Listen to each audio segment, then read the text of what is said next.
Сайн байцгаана уу хүн төлөгчтэй. Энэ өдрүүдэд Монгол улсын төрийн захиргааны шинжилгээний тухай яригдж байна. Бид төрийн захиргааг уг нь нийтийн захиргаа гэж нэрлэх ёстой юм.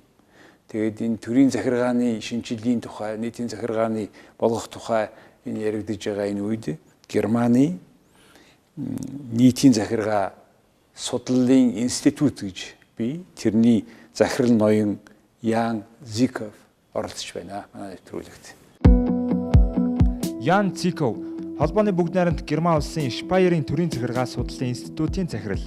Профессор доктор Ziekow нэгдсэн үндэсний байгууллагын төрийн захиргааны шинжээчдийн хорооны гишүүн, удирдлагын ухааны олон улсын институтийн Германд дахь салбарын ерөнхийлөгч, нөлөөллийн үнэлгээ зохицуулалтын институтийн тэргүүн, парламентийн ба засгийн газрын олон төрлийн хороодод гишүүний үүрэг гүйцэтгэдэг. Тэрээр нэгдсэн үндэсний байгууллагын төрийн захиргааны шинжээчдийн хорооны гишүүн, удирдлагын ухааны олон улсын институтийн Германд дахь салбарын ерөнхийлөгч, нөлөөллийн үнэлгээ зохицуулалтын институтийн тэргүүн, парламентийн ба засгийн газрын олон төрлийн хороодод гишүүний үүрэг гүйцэтгэдэг. Профессор доктор Ziekow нь мэргэжлийн болон олон төрлийн сэтгүүлүүдийн редактор болон хамтарсан редакторын алба ашигладаг.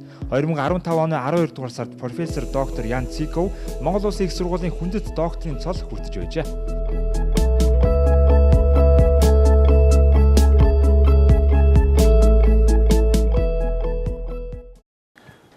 Good morning. Good morning. Please tell us about your mission this time. You have been already several times in Mongolia. Yes, this year it's my 5th time in Mongolia. I think first was in 2011 or 2012, and this year I gave two lectures. First, an UNDP conference about civil service reform and what are the crucial pillars of civil service reform. And yesterday we had the leadership conference of National University of Mongolia regarding different approaches how to improve civil service, public service delivery. Service. When we call, you say public service, but in Mongolia, also it's called civic service, but in Mongolia called state service. Yeah, I've learned this. Yes, and how do you find that? Because whatever the name is, the mindset is different. People feel like they serve the state, not the public. From a German perspective, it's difficult because we have in German very strong autonomy of the municipal level and county level. So the municipal level has also its own civil service or public service. So if you speak about state service in Germany, it's excluding the municipal level. So I think it's not a matter of terms, but the association you mentioned, that state service is more associated with serving the state than the public or the civil society, I would share this, yes. You have been working in this field many years. You are in charge of this special institutions for public administration. And you have been visiting, I understand, former socialist countries. Yeah. What are the commonalities among these former socialist countries with this background from socialist system?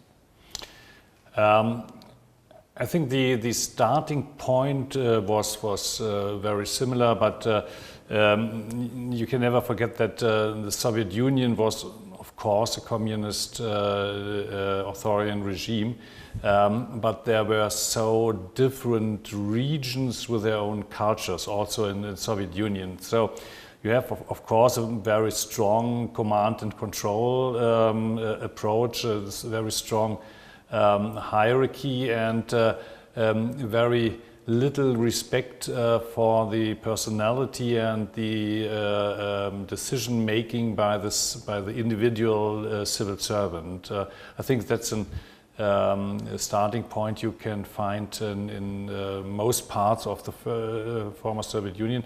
From my from my impression, the countries I visited as former parts of the Soviet Union, for example, Ukraine, Georgia, Armenia, Kazakhstan, Uzbekistan, are going quite different ways. But that's not astonishing, because the countries are closer to the European Union are focusing what are the standards in the European Union, and I think that's not real important for Mongolia to meet the standards of the European Union. More maybe the Asian democracies like Korea or Japan. What does it mean exactly? In which sense that there will be the difference?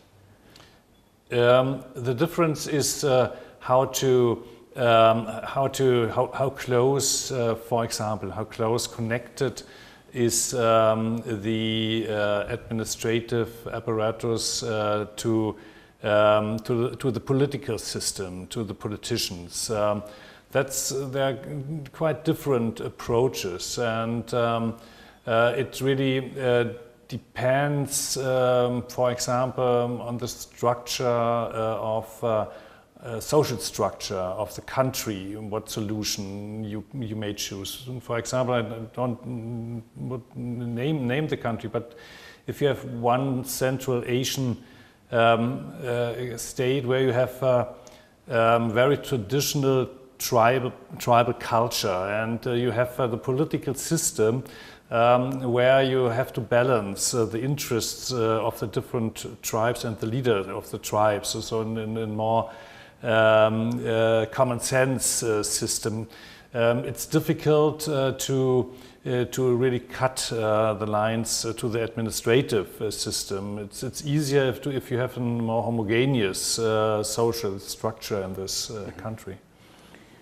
Well, the former Soviet countries, except Georgia, I think more or less the other countries, have been more, compared with our system, more authoritarian rules, where more people mostly make decisions, in particular in Asian countries, in Kazakhstan, for example.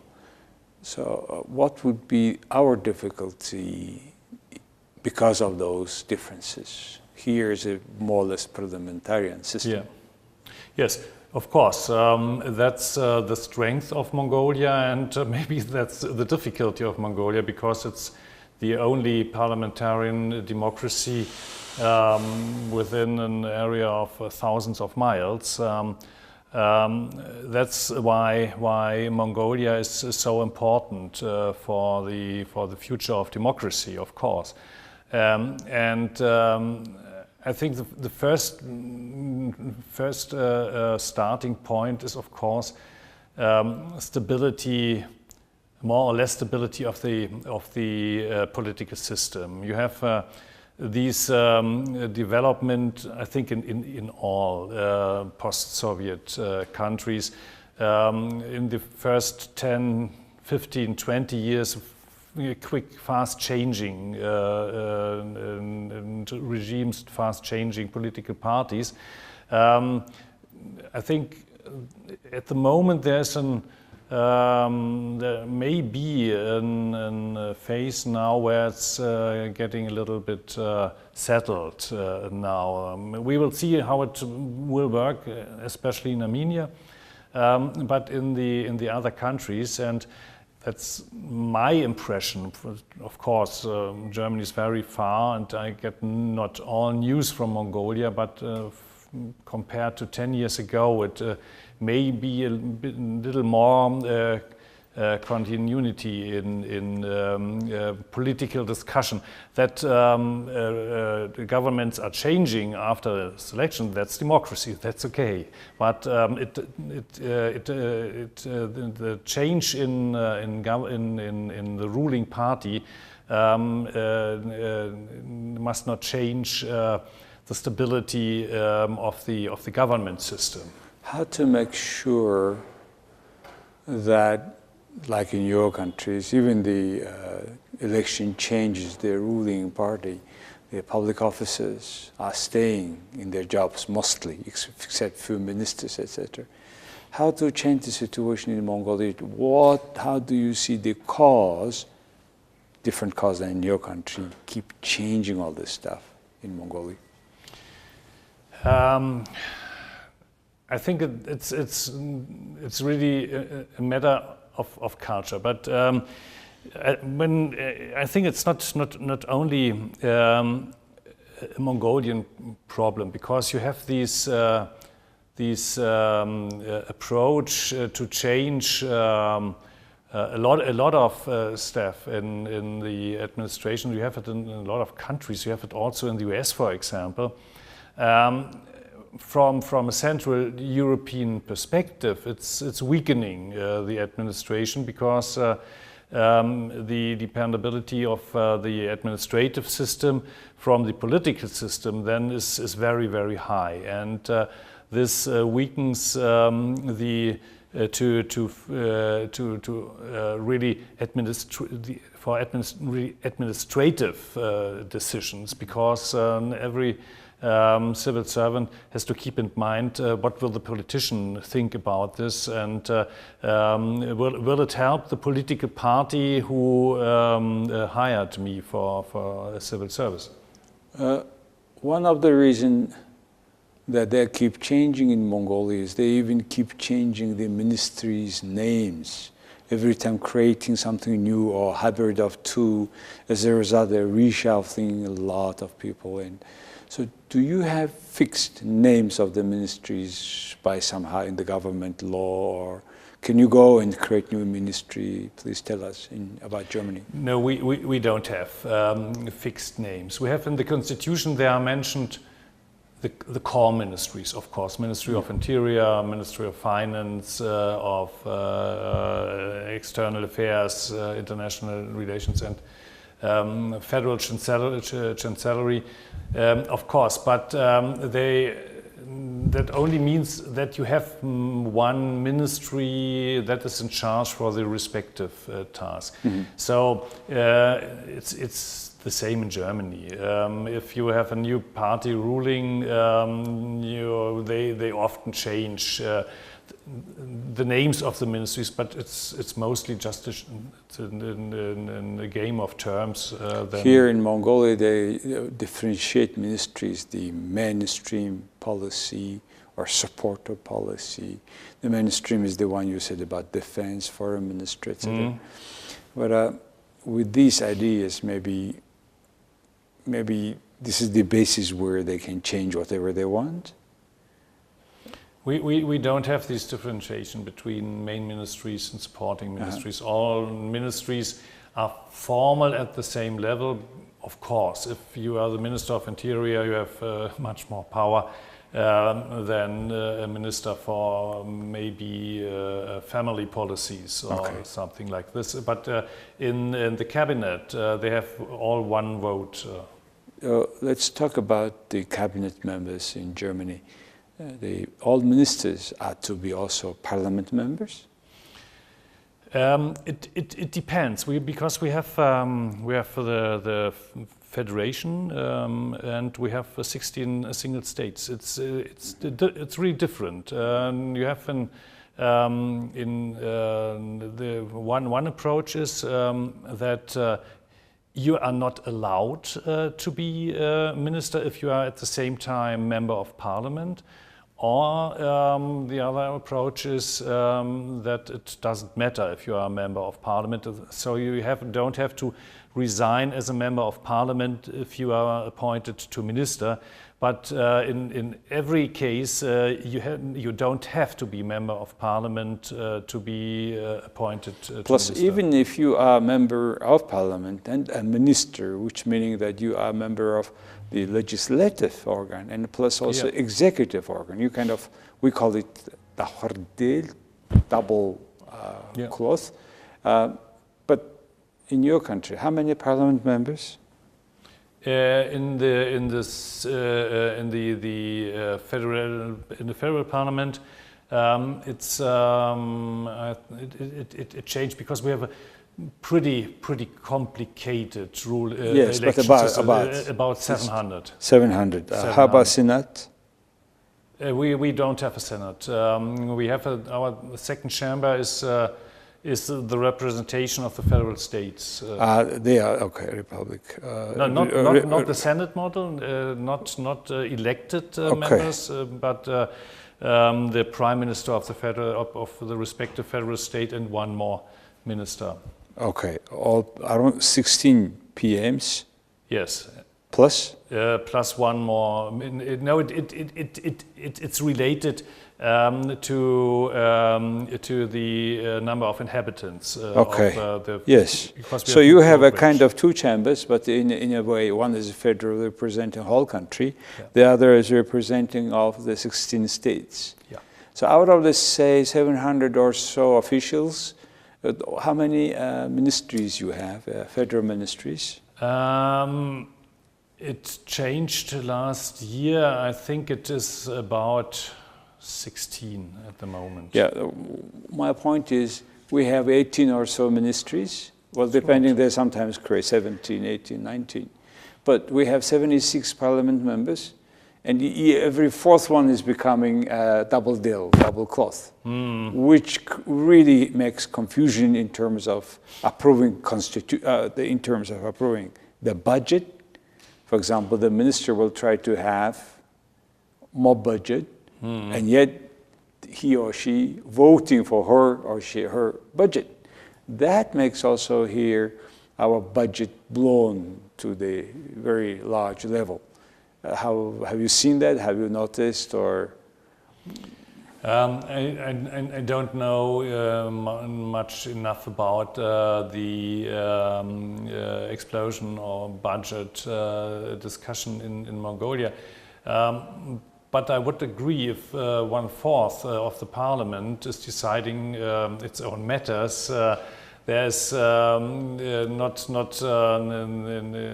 strong enough other part of the parliament to control the government. That's what's happening in Mongolia. Do you include teachers, police, all these people into the public services?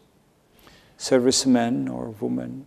It depends from the statistics you need it for.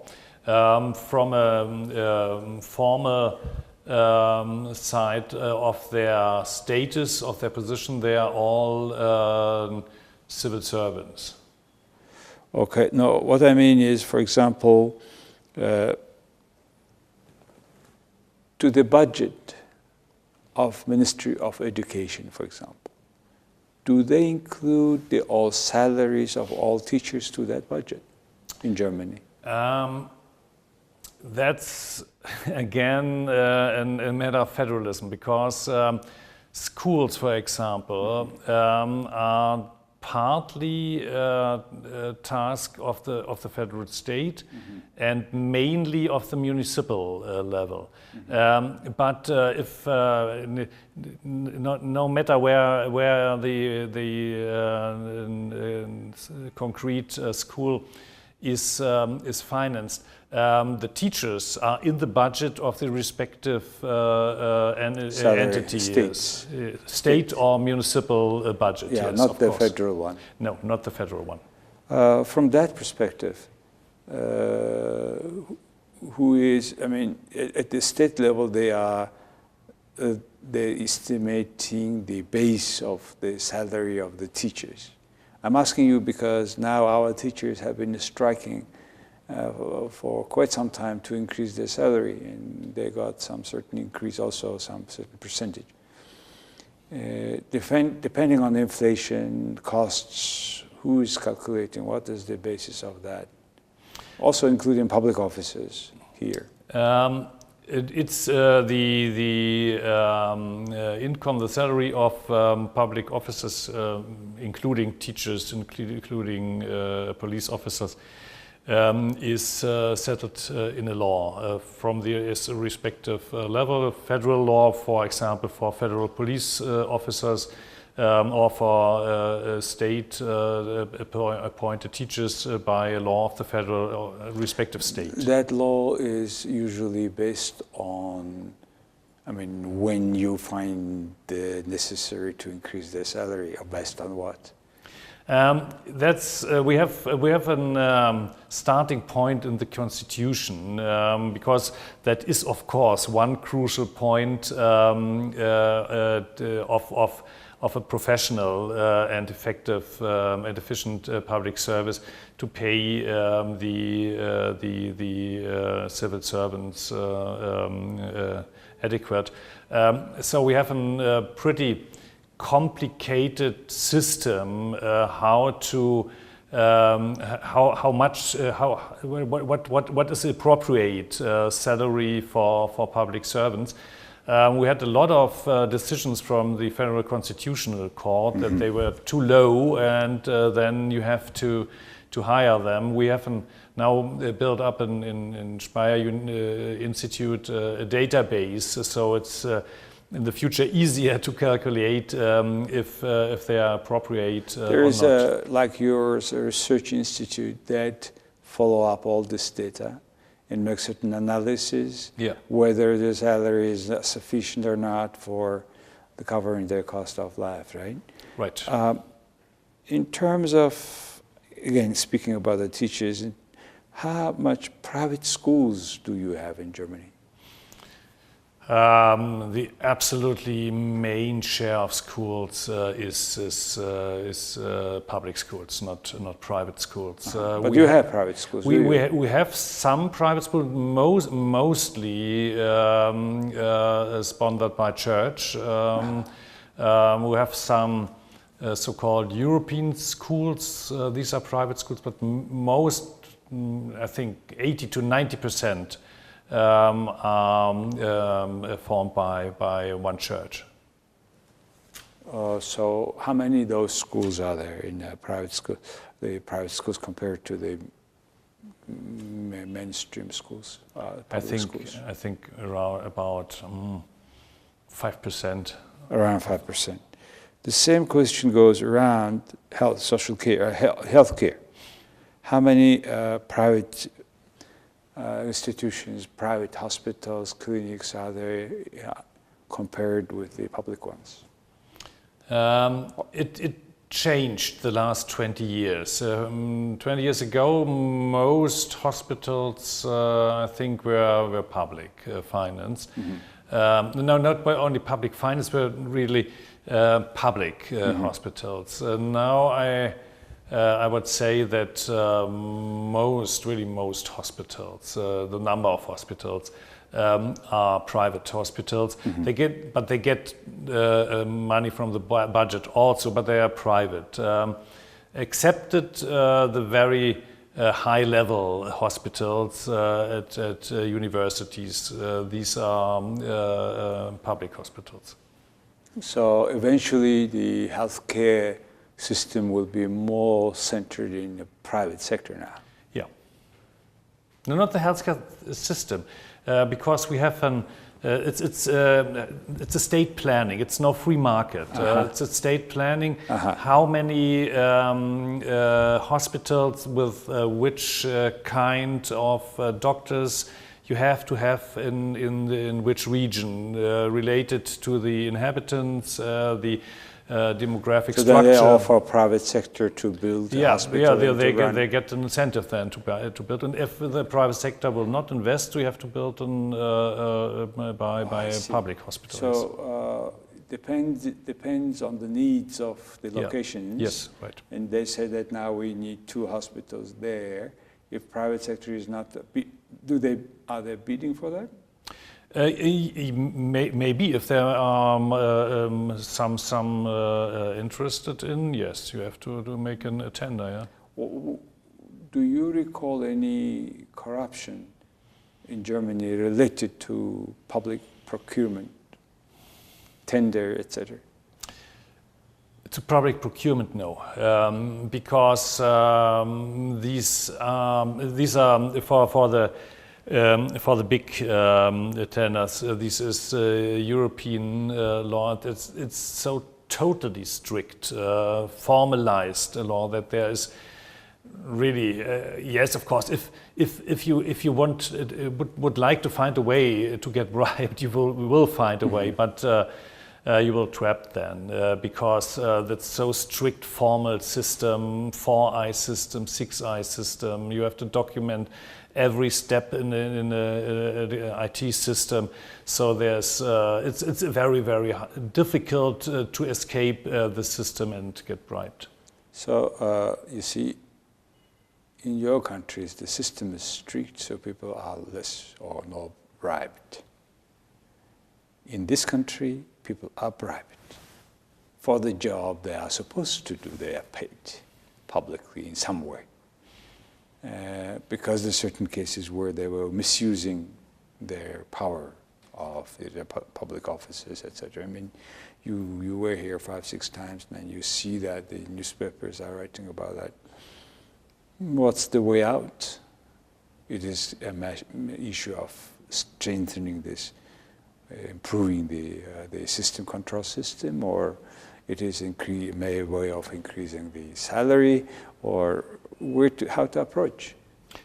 I think both. Yes, of course. Firstly, is appropriate salaries. If you don't have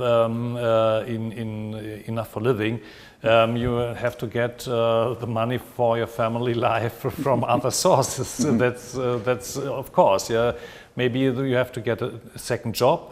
That's is the decreasing efficiency of your job for government. Or you tried to go on the illegal way. That's of course the first. Second is I think to really create an atmosphere of appreciation for the service of civil servants. So their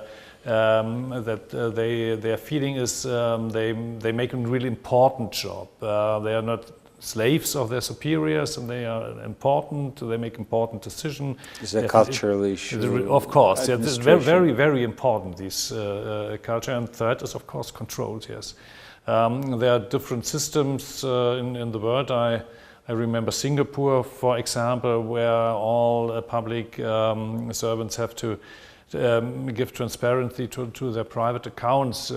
That's not the way Germany would solve this problem.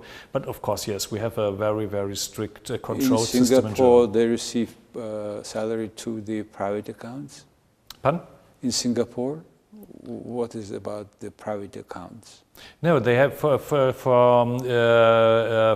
control to hinder bribing. They have to give transparency to their private accounts, so that no amount is coming to no money is coming to all public offices, or only high-ranking public offices, if you know. I'm not sure about it. I think it's not only the highest one. So they need to give just their private accounts to be checked if necessary. Yeah. Here, certain high-ranking public offices, they don't give private account, but they report yearly income. And surprisingly, they don't report the yearly expenses. So that's the things in Mongolia. Okay, anyway, there are a lot of things to fix. Young country, young democracy. I know we're doing progress, but still so many things to fix. And I think your institutions, your experiences are very much appreciated. And thank you very much for coming to help Mongolians. And thank you very much for coming to my program. Thank you. Thank you. За хүндэтгэгчтэй манай дефактоны төргийн өнөөдрийн зочноор Германы нийтийн захиргааны судлалын институт гэж байдаг. Түүний дарга захирал ноён Ziekow оролцлоо. Баярлалаа.